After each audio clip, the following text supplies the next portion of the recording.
Let's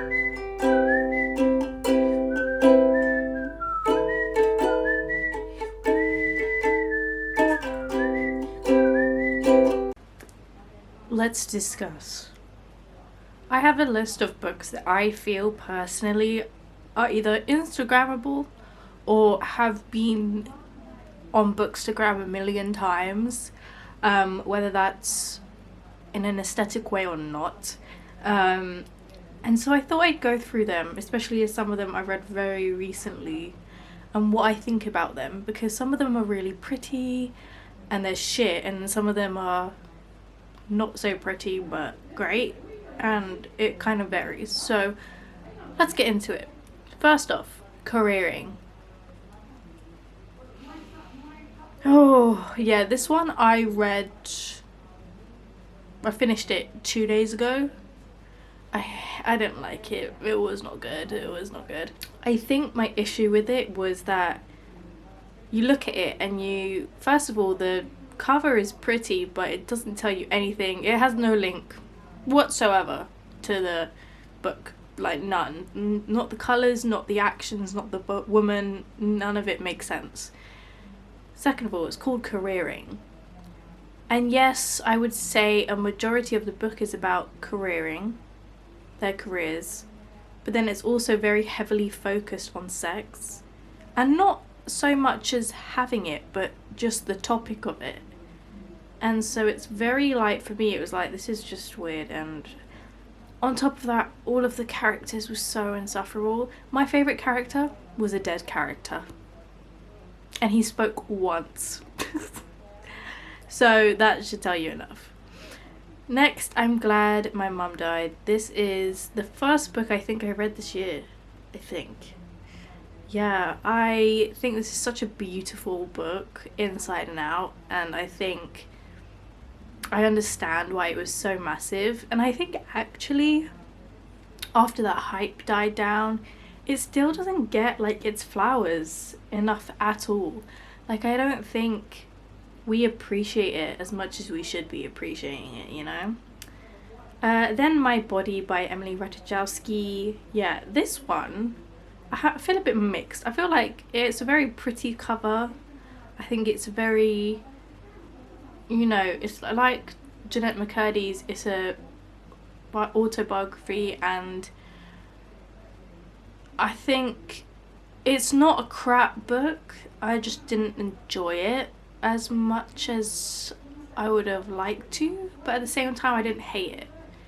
So it's kind of one of those where it's like, you're almost just, it's just interesting. It's just an interesting book, and I think it's very pretty, which is why I kept it as well, because I didn't hate it.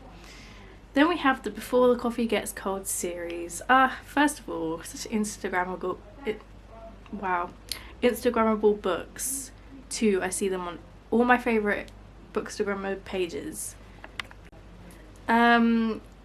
Yeah, I think it's such a beautiful set of books, and on top of that, I love the stories. So I love that I have this little series I didn't expect to love and enjoy and love looking at and reading.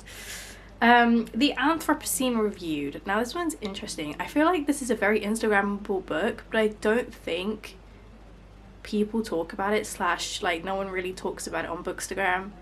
Maybe they did when it came out, but like again, not now. Whereas, like, you know, you'll always see the classics of like We Were Liars, A Secret History, A Little Life, Picture of Dorian Gray. Like, you always see those older modern classics spoken about on Bookstagram, whatever the year, whatever the time.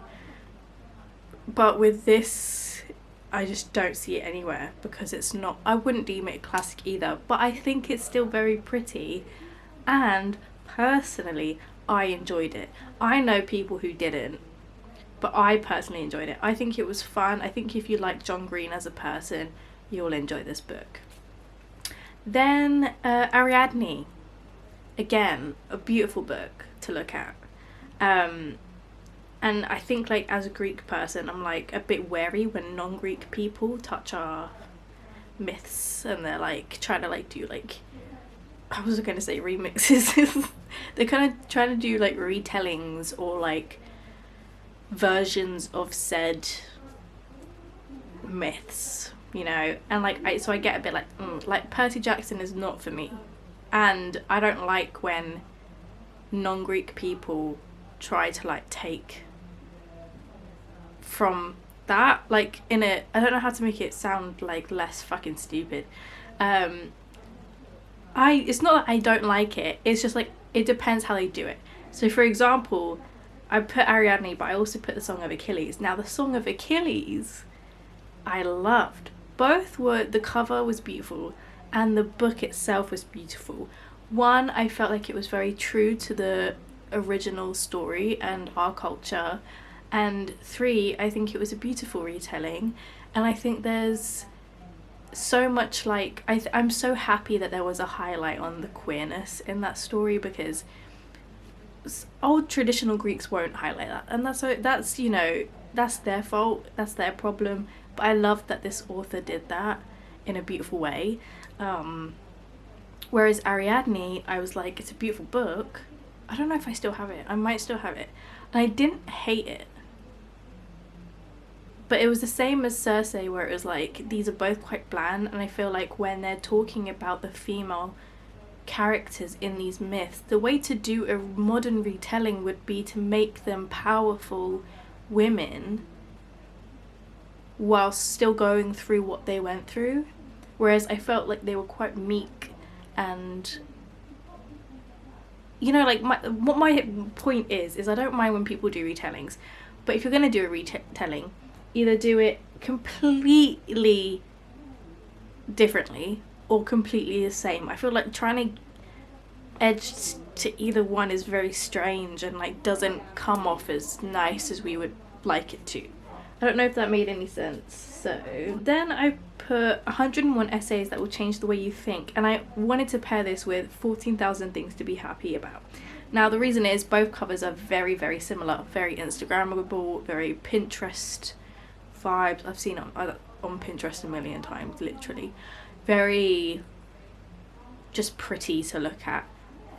I preferred 14,000 things to be happy about, and it's not easy for that. I mean, it's very easy for that to be my favourite out of the two, purely because it's literally a list of 14,000 things to be happy about, nothing else. Whereas the 101 essays I didn't love, but I didn't hate. It was because I felt like a lot of it was the author's personal morals and beliefs, and it felt quite patronizing and condescending with some bits, and then in other bits I was like, yeah, I agree with that. So I think it really depends on like your personal viewpoint on her views and beliefs, but I don't think it should be 101 essays that will change the way you think. I think it should just be called 101 essays of my thoughts, because that's more like what it was. A Girl is a Half-Formed Thing. Again, such a pretty book. I loved the cover, but I just couldn't, if you've watched my other videos, you will know I just could not get with it at all. The way it was written was not for me. I couldn't get attached to the characters, and it was too sad and depressing for me, and by that I mean there's no sense of realism and like hope, because like even as someone who, again, who's been suicidal, depressed, etc., there should be a sense of hope and happiness, or glimmers of good times, and that just wasn't in this. Like, I'll reference A Little Life, there were good moments. Still a really sad book, but something that's just completely depressing is not for me. Then Cleopatra and Frankenstein. Now arguably this is the most Instagrammable book I've ever seen.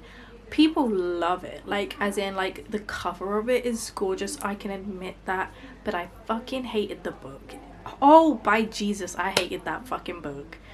The characters were insufferable. It was, again, depressing with zero hope. And before someone even tries to come to me and say something about it, spoiler alert, the male character finding someone else to love is not a glimmer of hope, because he cheated. And the girl cheating on a guy that she loves because she loves him is not a glimmer of hope, because she cheated. So they're all assholes, and I hated it. Then The Book of Difficult Fruit by Kate Lebo. Ugh, I loved this book so much. It was so beautiful. Such a interesting way of writing a book, a novel, and then just, yeah, well, not really a novel, it's her life, so you know. but it's just so beautiful. I loved it, and I think it's such a gorgeous book, and I think it's also very underrated. Then we of course I have to add this in, Girl on Fire. I love that fucking book. I think it was so beautiful. I think it's so Instagrammable. I've seen it on Pinterest everywhere as well. And I think the book was actually quite good. Finally, Sex, Drugs and Cocoa Puffs. First of all, the title is very Instagrammable. Secondly, again, I've seen it everywhere on Pinterest/Instagram.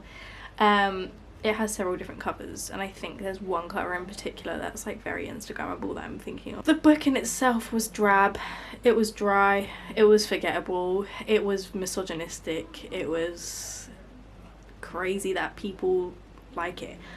I think the point of like making this video was for me to be like, these are Instagrammable, like they look good, but I think they're shit. They are not worth reading. Or it looks good and it's so worth reading. You know, there's definitely a massive mix of that you're gonna get anyway, regardless, on Instagram, BookTok, Pinterest. So I think it's all about knowing yourself and what you like to read, and also if you have, like me, loads of free Amazon vouchers to use up, just buy books. Anyways, I love you guys so much, and I will see you in next week's video. Bye!